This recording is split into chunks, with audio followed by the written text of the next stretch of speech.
교회 오니까 사람 사는 곳 같네요. 애들도 이렇게 웅성웅성하고 떠들기도 하고 그게 나는 그 교회라고 생각해요. 뭐 그런 것도 없고 하는 건 그 교회가 아닌 것 같거든요. 애들은 애들 모습 갖고 있는 게 좋은 모습이 아닌가요? 그냥.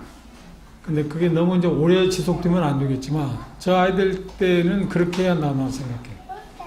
그걸 너무 막 부모들도 구박하거나 그러지 못하는 것은 좋지 않고 적당하게 조절하게 하고 어려서부터 그렇게 하다 보면 저 아이들이 예배당 오면 그리고 예배당 와서보다는 여기 앞에 누군가가 하나님의 말씀을 전하면 조용하는 시간이다 하는 걸 알게 되더라고요. 제가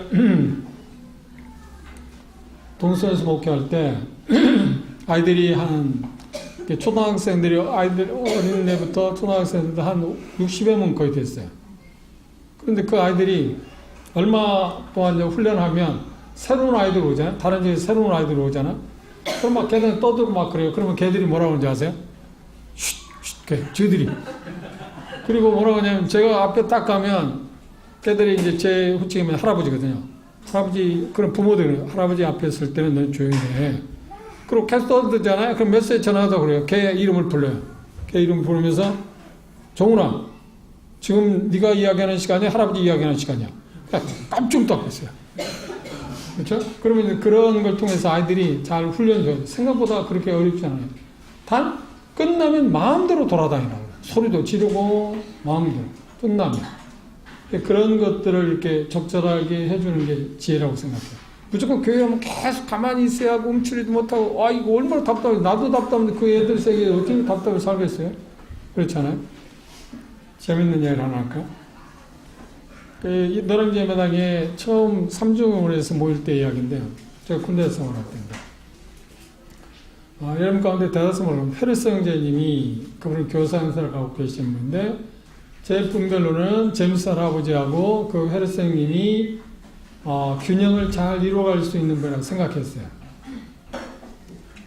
페르스 형제님은 가르치면 대단히 체계지고 미국 분이기 때문에 그래서 조화를 이루어갈 수 있는 분이었는데 78년도인가 그분들이 이제 주장하는 게 좀 너무 과했기 때문에 그게 뭐냐면 일꾼들이 전부 직업전수로 돌아갔다 다시 천거를 받으라고 그런 문제가 있어요. 그런데 대다수가 그렇게 하는 건 사실은 이미 열매들을 통해서 천거 된 사람들 있잖아요. 형제들 있잖아요. 그런 분들 말고 다른 분들은 이제 그렇게 하라고 했습니다. 전부 다 다시 돌아갔다 직업전수 들어갔다 천거를 받으라고 하는 게 말이 안 되니까 당신들이 한국에 와서 뭘 주장하려고 그러냐. 미국으로 돌아가라. 그래가지고 돌아가게 됐는데 그분이 너희 예배드는데 아이들이 그때 당시 말해도 형제님들이 지금 다 할아버지가 됐죠. 80세 다 1세대 그분들이 자녀들이 이제 꼬맹이 있을 텐데 떠들잖아요. 잘 모르니까. 그럼 이제 그런 가르침도 전혀 없을 때고 떠들고 그러는데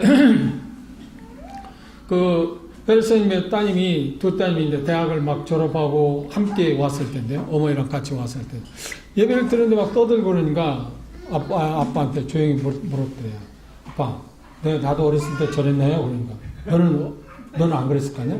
너 똑같이 그랬다. 제대로 더 했다. 그러니까 그 따님이 뭐라고 하냐면 그때 아빠는 어떻게 했는데요? 그러니까 페르스님이 그 따님의 묻기를 나는 그때보다 너를 조용히 데리고 와서 밖에 나가든지 아니면 사람이 보이지 않는 곳에 방에 데려가든지 해서 그를 초달했다. 그래서 네 잘못을 이렇게 교정하기 시작했다. 그 따님이 한 말이 뭔지 아세요? 아빠 정말 잘하셨어요. 정말 잘했어요. 그 형제님이 앞에 나와서 메시지를 전에 그 이야기를 한 거야. 그렇죠? 그러니까 그때부터 노란빛교는 어떻게 된 거야? 부모들이 이제 비상이 걸린 거야. 그리고 부끄럽게 한이 없잖아요. 저희들은 그런 것에 대해서 어느 정도 통제한다고 해서 그 정도로 생각 안 했었는데. 그리고 한 2달, 3개월 가니까 좀 변하기 시작했어요. 이제. 부모들이. 그렇죠. 통제하기 시작해요. 조금씩. 근데 어떤 부모들은 너무 왕복해가지고 그냥 꼼짝달싹도 못해 잡아놓으려고 하고 그런 부분이 있었는데 그 정도는 하지 마시고 적절하게 하는 그런. 저는 지금도 지론이 있다면 유아실을 저는 반대합니다.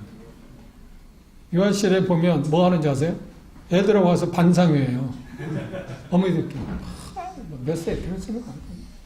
애들은 애들대로, 엄마는 엄마대로 반사해. 방송이, 채널이 거기는 또 따로 있어요. 지방방송을 계속하는. 그런 것은 좋아 보이지 않아요. 힘들어도 어려서부터 엄마 아빠가 끼고, 자녀들을 끼고 하면서 잘 타이르고, 정 안 될 때는 어떻게? 데리고 나와서 이 시간은 네가 말하는 시간이고 드려야 할 시간이다. 그리고 이제 경고도 주죠. 그래서 만약의 경우 네가 또 다시 하면 내가 너를 체벌할 수밖에 없다. 설명을 해줘요. 왜 그럴 수밖에 없나 설명을 해줘요. 못 알아듣는다고 해서 얘는 뭐 할 필요 없어 하는 것은 그런 게 지혜롭지 않다고 해요. 못 알아들을지라도 설명을 해주고 그렇게 하면, 심하게 때리는 거 봐도 그렇게 하면 보통 아이들은 조금씩 어때요? 자문기냐를 그러죠. 어린아이들 마음에 뭐가 얽혀 있다고요? 미련한 것이 얽혀 있다. 그런데 그 미련한 것을 얽혀 있는 그 미련을 뭘로 벗긴다고요? 성경 하나님 그렇게 말해요. 초단을 통해서. 이 세상에 어떤 교육자가 어떤 말을 하든 간에 하나님 말씀보다도 우선할 수는 없는 건 하나님 말씀대로 하는 게 우리 중요해요. 그런데 뭐 보성사 때 일어난 것처럼 하나님 말씀을 자의적으로 잘못 생각하는 그런 심각한 문제가 초래된 건 사실입니다만, 우리는 그 자녀들에 대해서 그런 것들을 할 수 있어야 한다고 생각합니다. 그런데 제가 여기 사는 건데요. 아이들이 떠들기도 하고 이런 모습들은 참 좋은 일이라고 생각합니다. 적절하게 그 아이들을 존중하는 마음도 생각합니다. 그렇다고 너무 인권을 주장하다가 내버려 두면 안 되겠죠. 그런 부분들을 생각해 볼 수 있다는 것. 저 시간에 이어서 생각해 봅시다. 하나님께서 우리에게 예수는 누구신가, 예수님이 누구신가에 대해서 질문하고 그에 대한 답변을 얻어낸 사람에 있어서 사울은 뭐라냐? 그러면 내가 뭘 해야 합니까? 라고 질문했어요. 그때 주님께서 뭐라냐? 내가 너를 만난, 네가 나를 만난, 네가 본 그 나를 증거해라. 나를 증거하라. 9장을 돌아봅시다.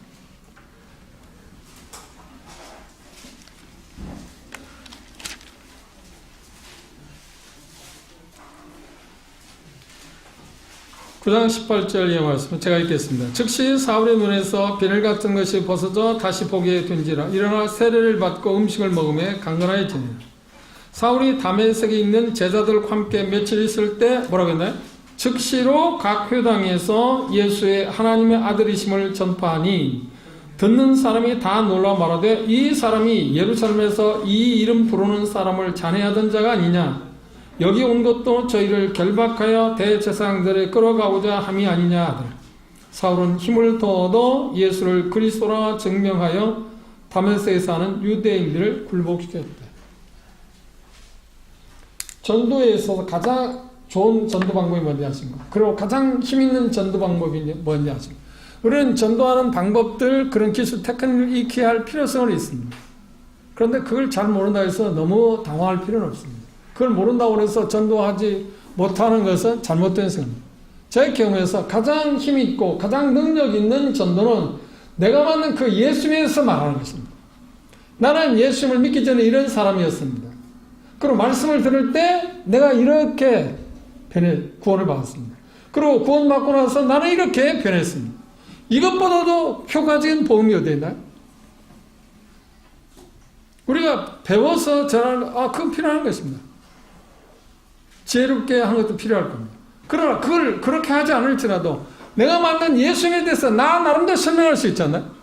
만났다고 하면, 예수님을 만났다고 하면, 예수님이 누구신가는 것을 내가 알았다고 하면 그분에 대해서 말할 수는 있잖아요. 내가 아는 만큼,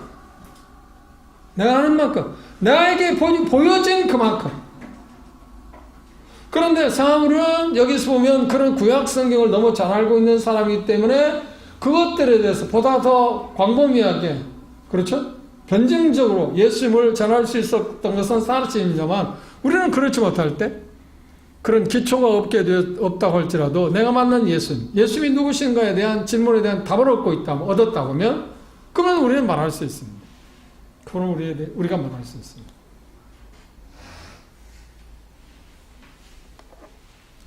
디모데 전서를 보십시오.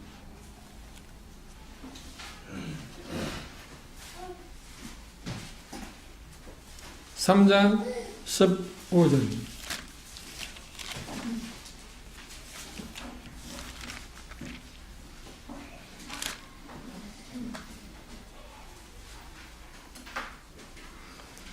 디모데전서 3장 15절 만일 내가 지체하면 너로 하나님의 집에서 어떻게 행하여야 할 것을 알게 하려 함이 이 집은 살아계신 하나님의 교회요 진리의 기둥과 터다.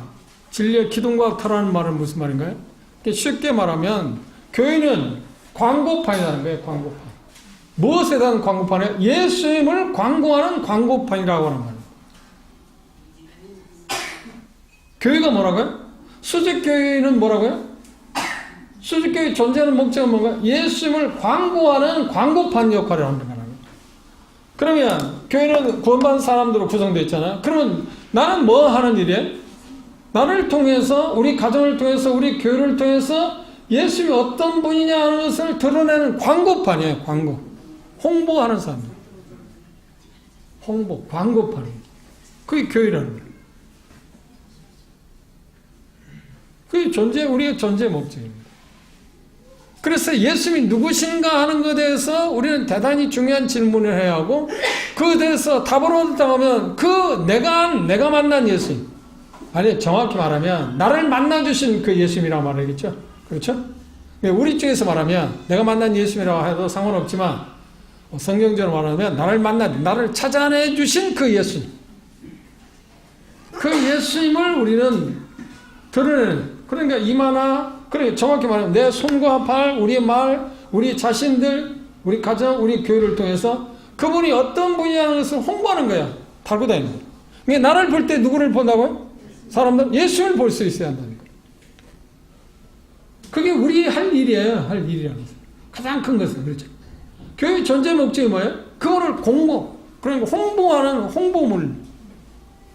우리 없이는 예수님이 어떤 분이라는 걸 세상에 드러낼 수 있는 방법이 없어요. 하나님께서 우리 없이도, 교회 없이도 얼마나 그걸 할 수 있었는데, 하나님은 제한했어요. 어떻게? 교회를 통해서 그 일을 하겠다. 교회를 통해서만 그 일을 합니다. 우리를 통해서. 그러면 내가 잠잠하다고 하면, 내가 그 일을 하지 못한다면 예수님을 드러낼 수 있는 방법이 없다니까.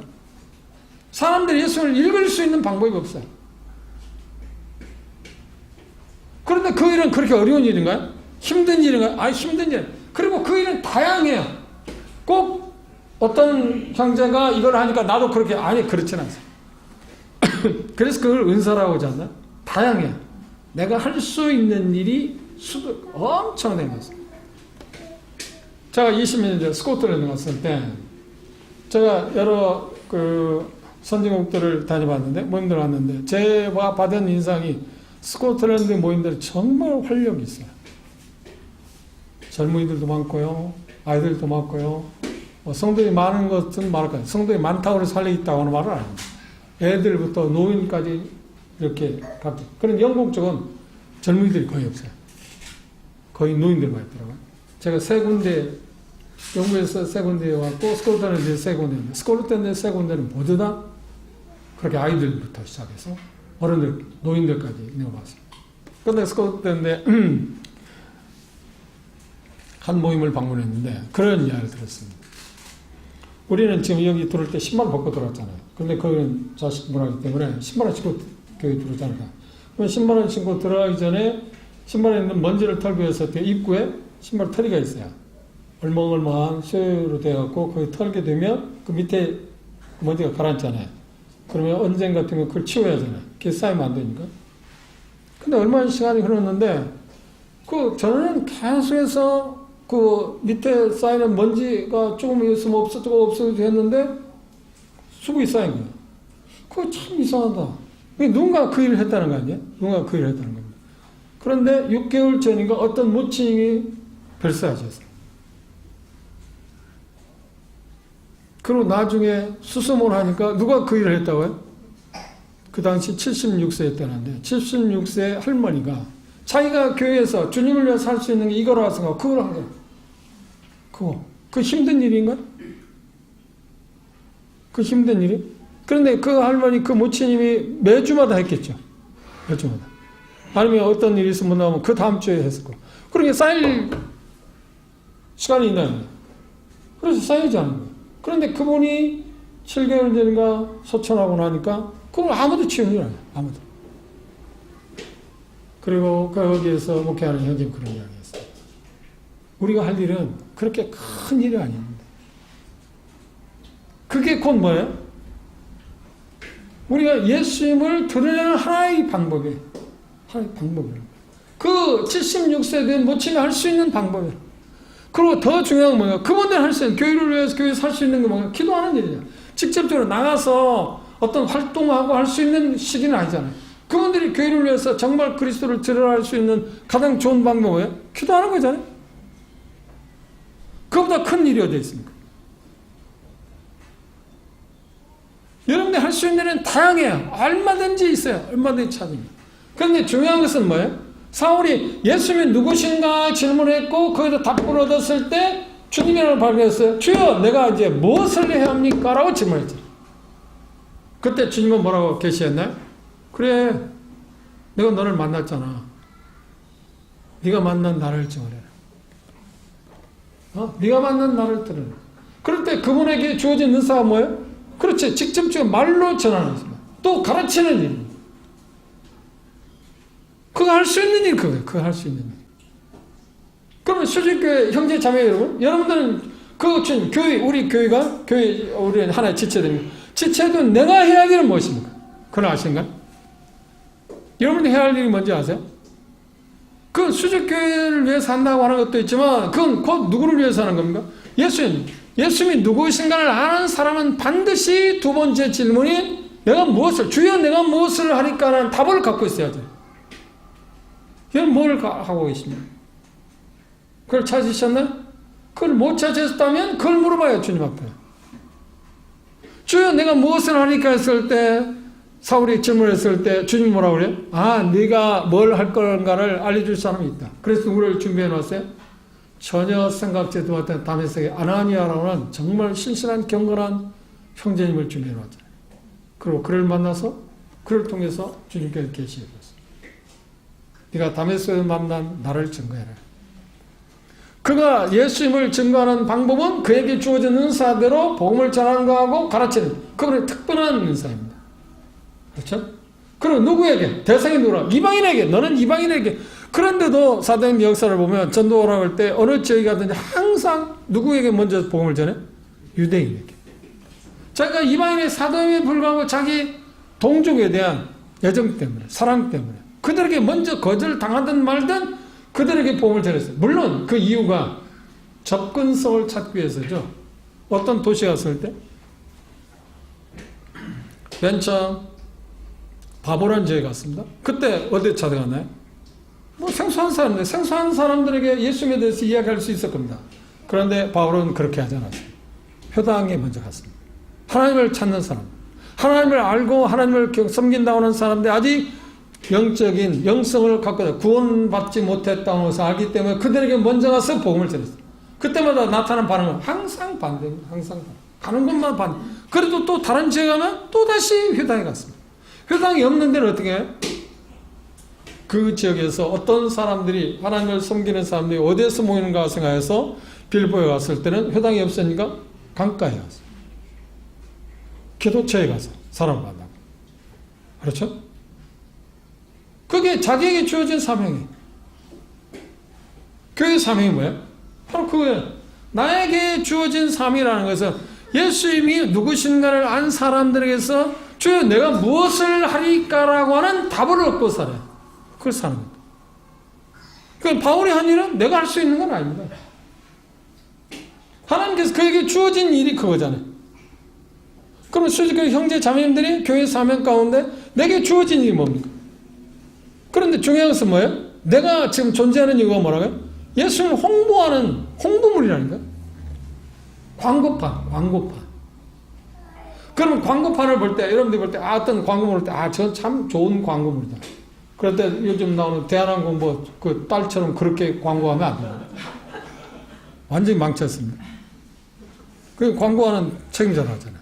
그런데 여러분들 간혹 TV에서 대한항공 광고하는 거 봤잖아요. 참 제가 볼 때 참 멋있더라고요. 환경 같은 것도 그러고, 이제 그 광고판이 또 바뀌어집니다. 그런 것을 자기 연구하고, 물론 자기 머리에서 나올 것 같지는 않은데, 그 팀에서 그걸 했잖아요. 그런데 그렇게 잘하면서 한순간에 완전히 망쳐요. 차라리 그 딸은 그 광고 쪽에 들어가지 않았으면 대한항공이 좀 더 나았어요. 그렇게 안 돼요. 그런데 어떤 광고가 참 조잡하다. 난 그런 쪽에 좀 박지는 못합니다. 그럼에도 불구하고 제가 보기에 저런 광고는 참 신선하다. 저런 광고는 좀 그런데 유치한데? 어떤 광고를 볼 때도 저건 참 산뜻하다. 그럼 보지 않나요? 그런데 내게 주어진 광고판으로서 내 역할은 무엇인가요? 내 역할은 무엇인가요? 그것을 찾아내는 거예요. 그걸 먼저 아는 것입니다. 그걸 성경적으로 말한다면 은사를 안다고 하잖아요. 은사가 그렇게 아는 게 그렇게 어려운 것은 아닙니다. 저는 그런 질문을 청년들이 그런 질문을 이렇게 말합니다. 형제가 아니면 자매가 하고 싶은 일이 뭔데? 해보고 싶은 일이 뭔데? 그걸 하라고. 그걸 해보라고. 그래서 그걸 하다 보면 1차적으로 즐거움이 생길 거고, 그리고 다른 형제들이 그것을 보고 덕생을 입는다든지 열매가 있다고 하면 그게 그 형제가 해야 합니다.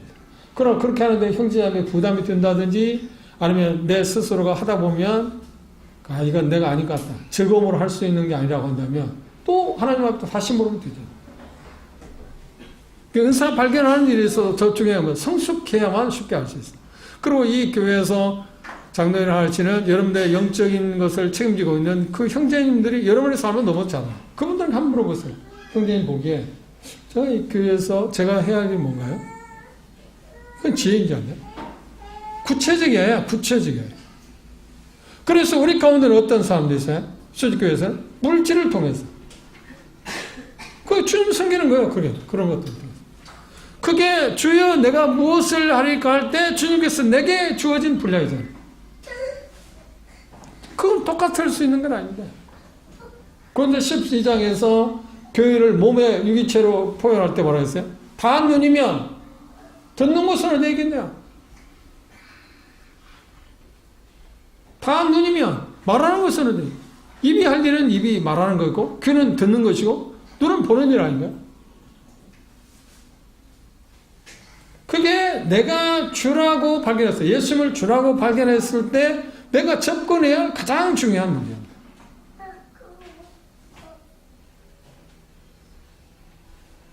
여러분 다시 생각해 봅시다. 예수님이 누구십니까? 여러분에게서 예수님이 누구신가요? 그분이 주와 구세주이십니까? 그렇게 고백했지 않나요? 그럼 이제 내가 질문해야 할 게 뭔가요? 그러면 주여 내가 무엇을 하리까 질문해야 하잖아요? 그러면 주여 내가 무엇을 할까 질문을 하지 못했다면 답을 얻지 못했다면 이번 집회를 통해서 뭐냐? 내가 이제 질문해야 할 게 이거구나. 그것만 발견했어도 이번 집회의 목적은 성취한 것입니다. 주님 내가 이제 뭘 해야죠? 그리고 그걸 알고 지금 희미하다고 하면 그걸 선명하게 색칠을 해야 할 거고 선명하게 색칠을 했다면 그 일에 대해서 어떻게 내가 더 열심히 더 헌신하는 것입니다. 그게 내가 해야 됩니다. 교회에서 하면 그거 아닌가요? 돌아보시다. 우리의 믿음의 주이신 예수님의 삶을 보십시오.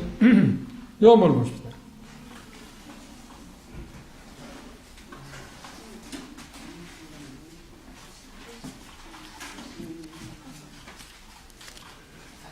요한복음 4장입니다.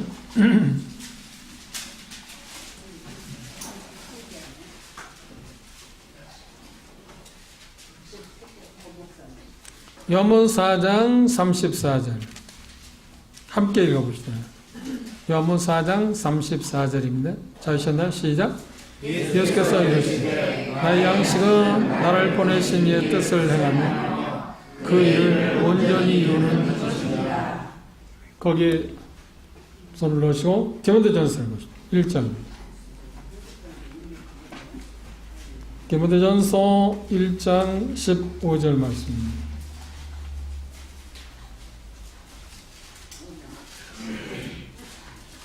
제가 읽겠습니다. 밑보다 모든 사람이 받을 만한 이 말이야. 그리스도 예수께서 함께 읽을까요? 죄인을 구원하시려고 세상에 임하셨다. 죄인 중에 내가 교수다. 예수님께서 세상에 오신 이유가 뭘까요? 죄인을 구원하기 위해서. 요한 19장 10절에도 그랬나요? 잃어버린 자를 찾아 구원하기 위해서 오셨다. 그분은 이 세상 올 때 성부 하나님으로부터 사명을 갖고 오셨어요. 무슨 사명이라고요? 죄인을 구원하시는. 그래서 요한복음 17장 4절에서 그분이 마지막 기도할 때 아버지께 내게 하라고 주신 일을 이 땅에서 다 이루어 아버지 하나님을 영원하게 했다고 그런 고백했습니다. 바울 사도는 뭐라 했나요? 나의 달려갈 믿음을 지키고 나의 달려갈 길을 다 마쳤다. 주여 내가 무엇을 하리까? 라고 하는 질문에 대한 답을 갖고 자기의 생애를 다 걸었고 살았어요. 그게 우리가 해야 해요. 그게 우리가 해야 해요. 그럼 우리가 질문해. 주님, 내게 주님이 됐는데 그 주님을 위해서 내가 뭘 해야죠? 어떻게 살아야죠? 가만히 있는 게 아니고 홍보할 때 보십시오. 물론 딱 고정된 홍보판이 있습니다. 그래서 고속도로 가면 고려은단의 홍보물이 뭐라고 써있는지 아세요? 고려은단. 예수님은 사랑이시다. 홍보물이 있습니다. 저는 그 간판 보고 깜짝 놀랐어요. 미국 가면요, 그런 광고물이 참 많습니다. 그런데 이 움직이는 광고물이 있습니다. 움직이는 광고물이 뭔가요? 뭐 한때 우리 모임에서도 당신은 거듭나왔습니까? 차 스티커 붙이라고. 저도 그걸 붙이고 다니는데 어떤 때는 좋기도 하고 어떤 때는 제한을 받아요. 뭐라 저 사람 교회에 하나님 믿는 사람이 저렇게 불법해? 그래 잘 조절해요. 근데 이번에 정사자 모임 가니까 어떤 스티커를 하나 주더라고요. 그걸 보니까 여러분 시사장 6절에 말해 저는 그때 내가 곧 길이요 진리요 생명이라는 그 영어로 쓴 걸 붙이고 다녀요. 나 안 붙인다. 안 붙인다고 그랬는데. 그래 이동 움직이는 광고판이었습니다. 그런데 우리는 어떤 경우에 이 움직이는 광고판이 되기도 하고 어떤 경우는 움직이지 않고 고정된 광고판이 돼요. 그런데 그분을 홍보하는 방법은 다양해요. 다양해요. 왜? 그분은 너무나 크신 분이. 그런데 그분에 있어서 예수님에게서 우리의 구세주고 우리의 주님의 믿음의 주 되신 그분에게서 가장 중요한 사명은 뭐라고요? 죄인을 구원하는.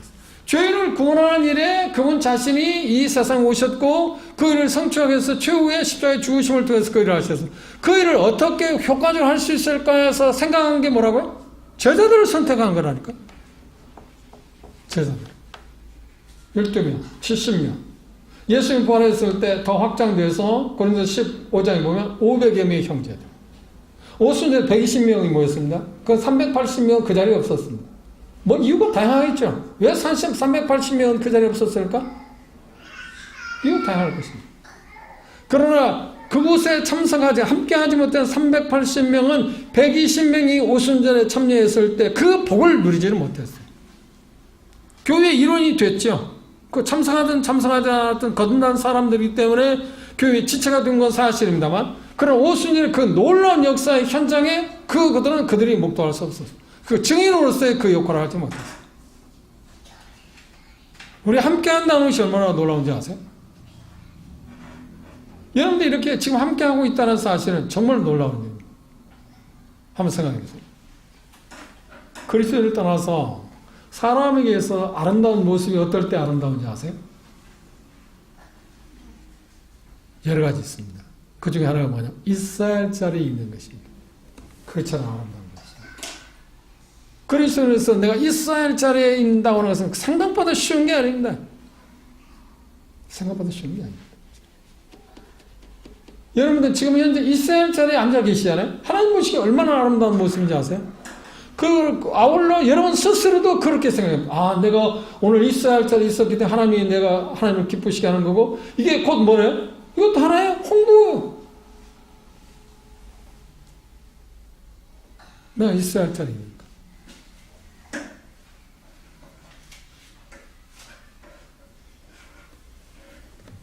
한번 생각해. 예루살렘 교회. 자, 120명이 참석함으로 말미암아서 380은 그 자리에 없었습니다. 그래서 이제 드디어 성령님이 강림하시고 그 놀라운 역사가 일어났습니다.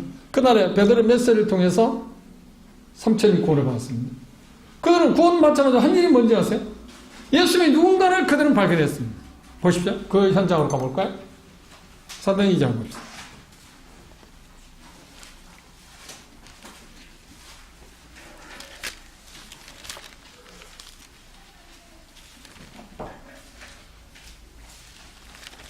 베드로의 메시지의 정점은 이런 것입니다. 36절에 그런즉 이스라엘 온 집이 정령할지니 너희가 십자가 못 박은 이 예수를 하나님이 주와 그리스도가 되겠다. 그분이 주다. 그분이 그리스도다. 그때 그들의 어떤 반응이 일어났나요? 저희가 이 말을 듣고 마음에 찔려 베드로와 다른 사도들의 물을 가로되 형제들아 우리가 어찌할꼬. 그렇다면 그분이 주와 그리스도라면 그분에 대해서 내가 어떻게 말해야 할 거냐. 예수는 누구신가? 그래서 그 다음 말씀을 보면 41절에 40절부터 보시면 또 여러 말로 확증하며 권하여 가로되 너희가 이 패역한 세대에서 구원을 받으라니 그 말을 받는 사람들은 세례를 받으며 이날의 제자 수가 몇이라고요? 3천이나 되었다. 그들이 구원받지만 예수님이 누구신가에 대한 정체성을 그들이 확립한 뒤에 그들이 한 일은 뭔가요? 그들이 한 일은 뭔가요? 첫째, 여기 보면 뭐라는 42절에 저희가 사도들의 가르침을 받았다. 두 번째, 서로 교제했다. 세 번째, 떡을 뗐다. 그 다음 네 번째, 기도했다. 그게 전부인가요? 이것은 양육 과정 내 어떤 일이라고 하면 그게 전부가 아닙니다. 그 다음 그들은 뭘 했나요? 그들이 뭘 했나요? 다음 말씀에 보면 44절에 보세요. 믿는 사람이 다 함께 있어 모든 물건을 서로 통용하고 또 재산과 소유를 팔아 각 사람의 필요를 따라 나눠주고 날마다 마음을 같이 성전에 모이기를 힘쓰고 집에서 떡을 먹으며 기쁨과 순전한 마음으로 음식을 먹고 하나님을 찬미했다. 그들은 삶을 나눴습니다. 그들이 한 일은 최초의 한 일은 뭐냐면 사도의 가르침을 받고 서로가 서로에 대해서 어떤 선을 긋고 살지 않았습니다. 그 표현을 뭐라고 해요? 요즘 뭐 어떤 사람한테 통용파 그걸 말하는 게 아닙니다. 사도행전 5장에 보면 내 마음대로 할 수 있는 권한이 있었다고 합니다. 사유재산을 하나님 앞에 다 헌납해야 한다는 말은 대단히 비성적인 이야기입니다. 우리가 우리의 것을 마음대로 가져서 사유재산을 소유할 수 있는 권한이 우리에게 주어져 있습니다. 다 팔아한다. 그건 성경적인 게 아닙니다. 그리고 이 말씀은 한시적인 겁니다. 그 당시 오순절에 저 시골에서 올라온 사람들이 있습니다. 그런데 요세프에서 역사에 보면 오순절 6월절 장막전에 얼마 정도 예루살렘 모이냐면 약 100만 명이 모인다. 그럼 그 당시에 물물교환이잖아요. 물론 토큰, 성전세를 가지고 토큰도 내기도 했지만 그 당시 다 물물교환입니다. 그럼 생각해보세요. 시골에서 만일에 예루살렘이 서울에 간다면 제가 살던 김제에서 여기 서울 올라오면 1년에 남자는 3번 13살부터 시작합니다. 12살부터 13살이 성년이고 12살은 성년이 되기 직전에 남자들은 모두 다 성전에 가고 그래서 예수님이 12살 때 사건이 그래서 기록된 겁니다. 13세부터 그들은 성년입니다. 그럼 만약에 가기 위해서는 묵을 거 생각하죠. 오순절에 가서 내가 일주일 먹겠다. 묵어야겠다. 그럼 어디에서 묵을 건가? 그럼 뭐가 필요한가를 준비하고 합니다. 그럼 뭐 막상 어떤 일이 있을지 모르니까 열일분을 갖고 가겠죠. 다 여기 있는 사람은 15일분을 갖고 가겠어. 그런데 가면 구원을 받았어. 복음을 듣고 구원을 받았어. 그럼 내려갈 마음이 없는 거예요. 내려갈 마음이 없어요. 오래전에 1세대는 아닐지라도 오래전에 구원 받으신 분들은 아실 겁니다. 모이면 갈생활을 했어요. 모이면 갈생활. 갈생활하는데 다음날 일이 하는데도 갈생활 하는 거예요. 1시고 몇 시고 2시간 자도 다음날 일하는데 아무런 문제가 없어요. 아무런 문제 없어요. 영적으로 힘이 있어요. 그걸 하루 이틀 하는 게 계속해도. 그런데 이분들이 예수님을 만나고 나서 뭐라고 하냐면 갈생을 하는 게 자기 고향으로 돌아가는데 갈생을 하는 거예요. 그런데 그 수많은 세대 3,000명, 5,000명이 구원받고 돌아갈 생활하는 거 그거 어떻게 충당해요? 자기 가족은 다 동났잖아. 바닥났어요. 그거 어떻게? 그래 예루살렘에 재산을 갖고 있는 사람 그걸 팔았었네. 그 형제가 놀라운 거예요. 그래 복음의 능력은 이런 거라니까. 누가 하라고 그랬어요? 아무도 말하는 거 없어요. 아무도 11조를 내라고 하고 뭐 당신이 뭐 재물이 있으니까 그걸 내버려 아무도 말하는 게 없다. 자기 스스로가. 복음은 이런 능력이 있는 것입니다. 언제까지? 하나님께서 8장에서 얘기하는데 핍박이 올 때가 흩어지지 않았어요. 그럼 그들 충당해야 하잖아요. 뭔가. 그래서 자기들 거 계속 내는 거예요. 그러면 그들이 먹고 자고 하면서 뭐래요? 계속 모여서 찬양하고 그리고 하나님께 기도하면서 기도할 때 뭐라 했어요? 사도들을 통해서 전해지는 이 복음이 힘있게 전해지게 해주고 있어요. 보실까요? 5장 보십시오.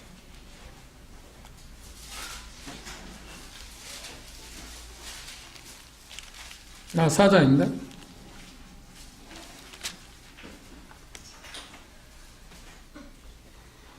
23절입니다.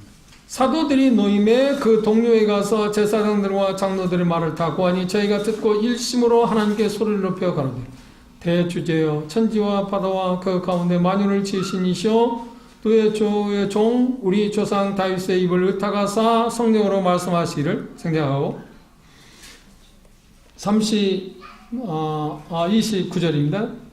주여 이제도 저희의 위협함을 하강하옵시고 또 종들로 하여금 담대히 하나님의 말씀을 전하게 하여 주옵소서. 기도의 제목이 뭐예요? 저들이 핍박을 막아달라더니 저들로 하여금 무슨 어려움을 당하게 해서 더 이상 핍박하게 해달라고 막게 해달라고 기도했는데 아니요, 그게 아니에요. 그 와중에도 그들이 하는 기도는 뭐예요? 계속해서 담대하게 어떤 방향 오든 어떤 어려움 오든 간에 담대하게 하나님의 말씀을 전하겠다. 하나님의 말씀을 전한다는 누구를 전한다는 말입니까? 예수님. 하나님의 말씀의 주제가 그분이니까 예수님을 전하게 해달라고. 그럴 때 하나님 응답하셔가지고 뭐라고 합니까? 30절에 보면 그래 나와서 손을 내밀어 병을 낫게 하옵시고 표적과 기사와 거룩한 종 예수 이름으로 이루어지게 하옵소서 하더라. 빌기를 다음에 모인 곳이 진동하더니 무리가 다 성령의 충만함에 뭐라고 하네? 담대히 하나님의 말씀을 전했다. 그들이 구원받자마자 그들이 하는 게 뭐예요? 그렇죠. 사도의 가르침을 받았습니다. 그리고 서로 교제했습니다. 떡을 뗐습니다. 기도했습니다. 그래서 뭐 하겠다는 말입니까? 그래서 뭐 하겠다는 말이에요? 계속 그러고 있었다는 말이에요? 아니요. 예수님을 전했다는 거예요. 어떻게? 담대하게. 그러면 예수님을 전하게 하는 일에서 내가 직접 나와서 전할 수도 있지만 나는 그 일이 아니면 어떻게 해요? 그걸 전하는 사람들 후원해야 하잖아. 도와야 하잖아. 기도도 할 수 있고 함께 교제에 힘을 불어넣어주기도 하고 그게 다 하는 일이에요. 다 하는 일이라니까. 그러나 더 중요한 것은 우리는 구체적으로 나 자신도 작은 예수님의 홍보물로서 그 사역을 감당해야 할 거 아닙니까? 내가 예수님 만났잖아요. 예수님이 누구신가를 알잖아요. 그러면 최소한 내 가까이 있는 사람에게 내가 만난 예수님에 대해서 말할 수 있어야 돼요. 이런 말을 해서 어떻게 생각할지 모르지만 여기 본인이 있어서 말하는 게 아니고 김계현님이 놀라운 것은요. 형제님이 구원받은 과정을 책으로 만들었습니다. 그럼 그것을 사람들에게 볼 수 있습니다. 용인시장에 이사로 있으시면서 휴장으로 있으시면서 그걸 비치해놓고 오는 사람마다 그걸 하나씩 줘. 그게 뭐예요? 그게 지금 내가 만난 예수를 전하는 거잖아요. 그 결과가 어떠냐는 것은 중요한 게 아닙니다. 결과는 하나님 쪽에 있는 거. 내가 할 수 있는지는 내가 해야 돼. 우리가 모이는 이유가 뭐예요? 지금 이 집회를 통해서 모이는 게 하나님의 말씀을 배워. 하나님이 정말 이런 분이구나. 예수님이 어떤 분인가 아는 것도 중요하다. 그리고 주여 내가 뭘 해야 하는 가 중요하다. 그거 아는 게 그게 중요한가요? 그렇게 해서 뭐 했다는 말입니까? 우리가 모여서 예배 드리고, 그렇죠? 계속 교제도 하고, 하나님의 말씀을 배우고, 기도도 하고, 찬양하고, 예배하고, 그래서 뭐 했다는 말입니까? 그거 하기 위해서 지금 우리는 모이는 건가요? 그거 하기 위해서, 이거 단지 집회 그 자체에 머물기 위해서 우리는 집회를 하는 거예요? 아니요. 우리는 그분을 홍보하기 위해서 하는 거라는 거예요. 효과적으로. 내가 전에 몰랐던 그런 방법들을 터득하고, 또 기술을 익히고, 그리고 힘을 우리가 배양받아서 내게 주어진 사명을 내가 실질적으로 감당해 보는 것입니다. 실패할 겁니다. 잘 안 될 겁니다. 그래도 또 해보는 겁니다. 제 이야기를 해서 죄송합니다. 제가 넘어질 때 했습니다. 그런데 얼마 전부터 배운 게 있습니다. 그때마다 사단은 나 자신에게 스스로 송사합니다. 나 자신도 나에게 송사하고 사단도 그렇게 송사하고 다른 사람도 그렇게. 형제는 틀렸어. 어제 잠했는데 오늘 또 뭐 하겠어. 오늘 또 잠했잖아. 틀렸어. 그때마다 그래. 그래. 내가 어제 잘못했지. 나는 부정하잖아. 그런데 오늘은 새날이야. 그러니까 내가 오늘 다시 해볼 거야. 우리 주전 시간에 어제도 아닙니다. 내일도 아니야. 오늘이야.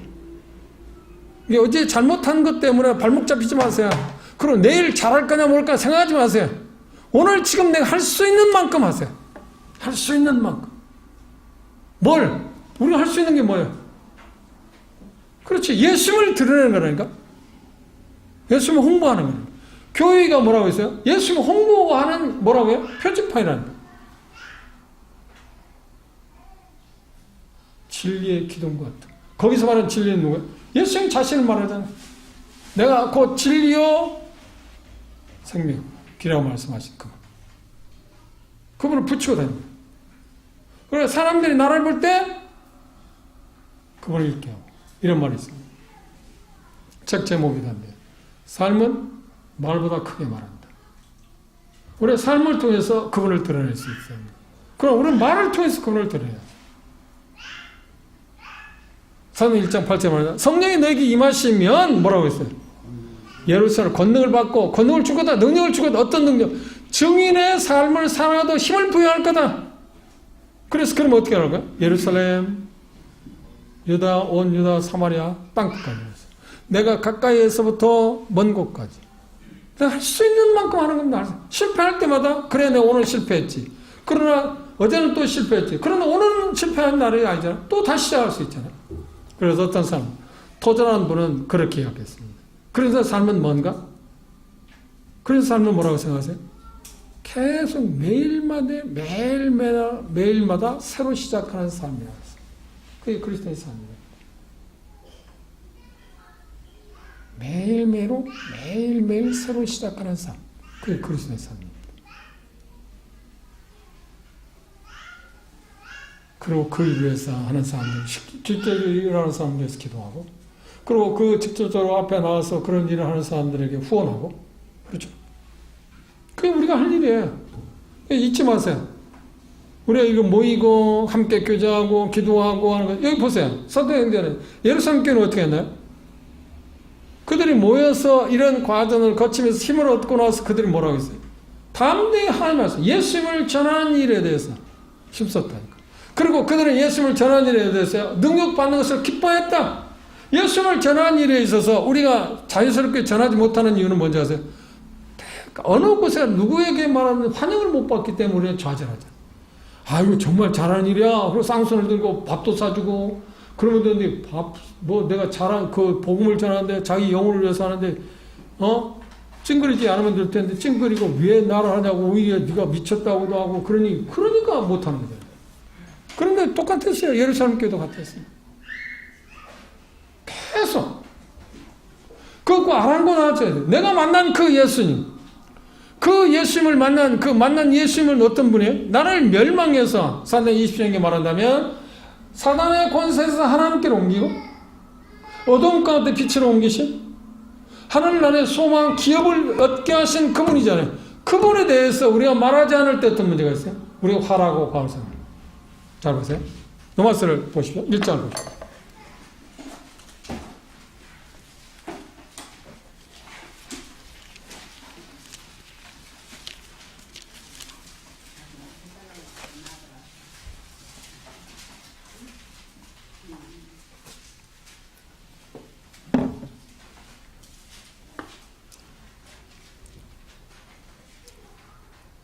로마서 1장 14절부터 봅시다. 헬라인이나 야만이나 죄 있는 자나 어리석은 자에게 자에게 다 내가 빚진 자라. 그러므로 나는 할 수 있는 대로 로마에 있는 너희에게도 복음을 전하기로 한다. 내가 빚졌다는 말이에요. 바울사는 빚졌다고 그랬어요. 자기 자신이 참으자고 생각했습니다. 빚졌다는 말이 두 가지 의미가 있습니다. 첫째는 뭔가요? 그렇지. 남의 돈을 꼬다 쓴. 그래서 그걸 빚졌다 그러는데. 은행에 융자를 얻었다든지, 다른 사람의 사업을 위해서 사채를 얻었었다든지 할 때 그걸 빚졌다고 그러지 않나요? 그런가 하면. 바울이 그런 빚을 졌다는 말이 아닙니다. 또 하나는 뭐냐면, 누군가가 그 어떤 물건을 주면서 그걸 다른 사람에게 전해주라고 맡아 했을 때, 그것을 뭐냐면 빚졌다고 해놨어요. 그러면 이 빚졌다는 말은 무슨 말이에요? 두 번째. 하나님께서 바울에게 사울에게 뭘 줬나요? 예수 그리스도에 대한 정확히 말하면 내가 예수님이 누군가 하는 것을 안 그 예수님을 맡았어요. 그러니까 여기 말씀한 대로 본문에 본다면 복음을 맡은 사람입니다. 하나님께서 사울에게 복음을 맡겨준 이유는 그걸 다른 사람에게 전해주라고. 쉽게 말하면 배달부 있잖아요. 배달소에서 공청에서 있잖아요. 어떤 것을 주면서 누구에게 전해주라고 그것을 지금 맡았다고 말해요. 비쳤다고 말해요. 그런데 그걸 전해주지 않으면 어떻게 되는 거야? 횡령죄에 해당하잖아요. 바울사는 그걸 두려워했어요. 내게 맡겨준 이 복음을 예수님을 누구에게 전해주라는데 전해주라고 나에게 맡겨줬는데 그걸 전해주냐 하면 내게 화라고 말한 거야. 직무유기 가운데 가장 큰 직무유기입니다. 그런데 그게 뭐 크게 해야 한다고? 아니야. 내가 할 수 있는 것, 내가 할 수 있는 것 하고 싶은 만큼 그걸 해봐야 하잖아요.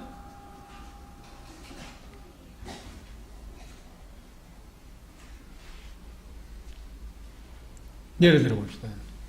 우리가 지금 의학적으로 그래도 뭐 불치병은 아닌데 난치병이라고 일컬어지고 있는 그 질병을 뭐라고 하나요? 함께 아우러서 뭐라고 하나요? 각 장기마다 생기는 거 암이라고 하잖아요. 그렇죠? 사망률이 제일 높은 게 치사율이 제일 높은 게 췌장암입니다. 그 다음 폐암이고요.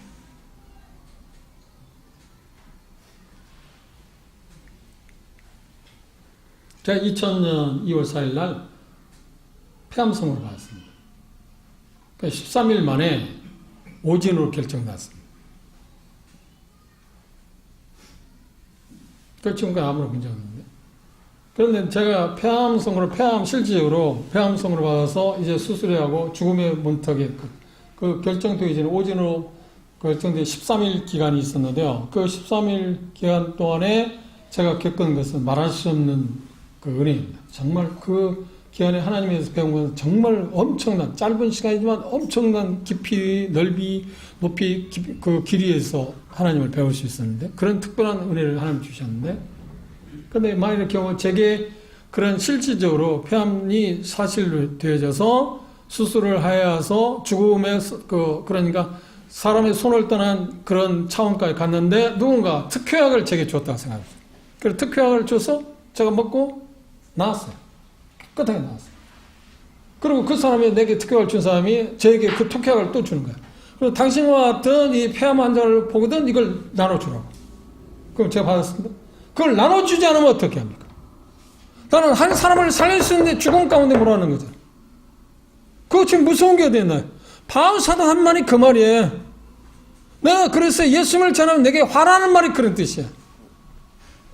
특효약을 가졌잖아요. 복음이란 지옥에서 멸망받지 않냐고 영생을 얻을 수 있는 특효약은 복음이란 예수님을 우리가 발견했잖아요. 하나님께서 우리에게 그걸 주셨잖아요. 그런데 그걸 우리에게 맡겨놨어요. 그리고 누구에게 전해라. 주라. 저는 주라고. 그런데 그걸 전하지 않으면 어떻게 할 거야? 안 나누면 어떻게 할 거냐고. 누군가 죽는다니까요? 죽는 게 문제가 아니야. 예수님이 그렇게 말씀하셨나요? 내가 너에게 정말 두려워할 자를 말해줄까? 그런 말을 했어요. 육신을 죽이는 자는 말을 두려워하지 마라. 육신과 영으로 함께 지옥에 멸하는 자를 두려워라. 지옥에서 구원받을 수 있는 놀라운 복음을 우리에게 하나님께 맡겼어요. 그리고 뭐라고 해요? 이걸 좀 말해주라. 누구에게 전해주라고. 네가 잘 전해주나 잘못 전해주냐는 건 중요한 게 아니야. 그걸 전해주면 말하면 된다. 어떻게? 효과적인 말이에요. 내가 만난 예수님이 이런 분이야 라고 말입니다. 예수님은 누군가에 대한 질문에 대한 확신을 갖고 있다면 그 예수님이 내가 만난 예수님, 나를 만난 예수님이 어떤 분인가를 말하면 거기까지만 이야기하면 된다. 그건 못해요? 그건 못할 사람. 나는 뭐 말에 재주가 없기 때문에 난 뭐 전도하는 방법을 모르기 때문에 아니라니까. 그건 아니에요. 순수가 어떻게 되는가 그거 신경 쓰지 마세요. 내가 만난 예수님이 이런 분이다. 나도 예수님인데 이렇게 생각했다. 그런데 하나님의 말씀을 듣고 예수님 이런 분이라고 발견하고 나는 이렇게 바뀌었다. 그 말은 그게 지금 교회가 해야 할 일이야. 내가 해야 할 일이라니까요. 이 중대한 특효약을 갖고 있는 사람이 지옥에서 하나님 나라로 옮겨질 수 있는 특별한 복음을 내가 하나님께서 내게 맡겨줬는데 그걸 말하지 않은 것 같아요. 누군가 죽고 있다니까. 내 가까이 있는 사람들, 또 멀리 있는 사람, 내가 사랑하는 사람들, 그걸 어떻게 하시겠습니까? 다시 말씀드립니다. 두 번째 시간 결론적으로 우리가 모이는 것은 함께 사도대의 가르침도 받고 함께 교제도 하고 또 예배도 드리고 기도도 하고, 그래서 뭐 하겠다는 말입니까? 그래서 뭐 하겠다는 말입니까?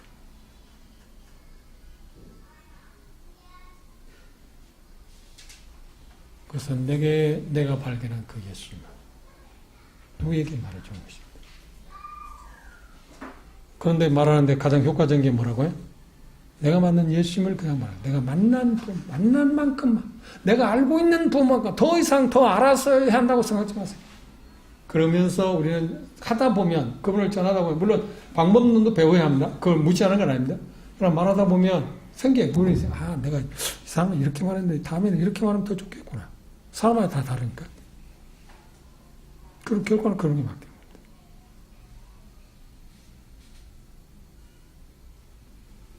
위대한 사명을 갖고 우리는 태어났습니다. 어떻게, 누구로부터 태어났다? 하나님으로부터 태어났습니다. 박정희 대통령 말한 새마을운동에 우리는 역사의 사명을 갖고 이 땅에 태어났다. 그건 그 사람이 말고, 우리 한국 사람 한 사람이고, 우리는 영적으로 돼요. 예수님을 누구에게 알려줘야 해요. 전해야 해요. 그런 사명을 띠고 하나님으로부터 우리는 태어났어요. 거듭났어요. 그 사명을 오늘 인지합시다. 그래서 우리는 질문합시다. 뭐라고요? 예수님은 누구신가? 그럼 예수님이 누구신가를 여러분이 발견했다면, 그분이 여러분의 주요 그리스도라고 한다면, 구세주라고 한다면, 두 번째 질문 뭐라고요? 주여, 내가 무엇을 하리까? 그에 대한 확답을 걷지 못했다면 질문하십시오. 물어보십시오. 주님, 제가 주님을 위해서 뭘 해야죠? 뭘 하기를 원하십니까? 물어보세요. 그걸 발견하세요. 그리고 다음 시간에 우리는 그것들을 다른 교회, 예루살렘 교회에 들어진 일 말고 이제 안디옥 교회에서 일어난 일들을 통해서 우리가 조금 더 발전해 가도록 합시다. 진전해 보도록 하겠습니다. 기도하겠습니다.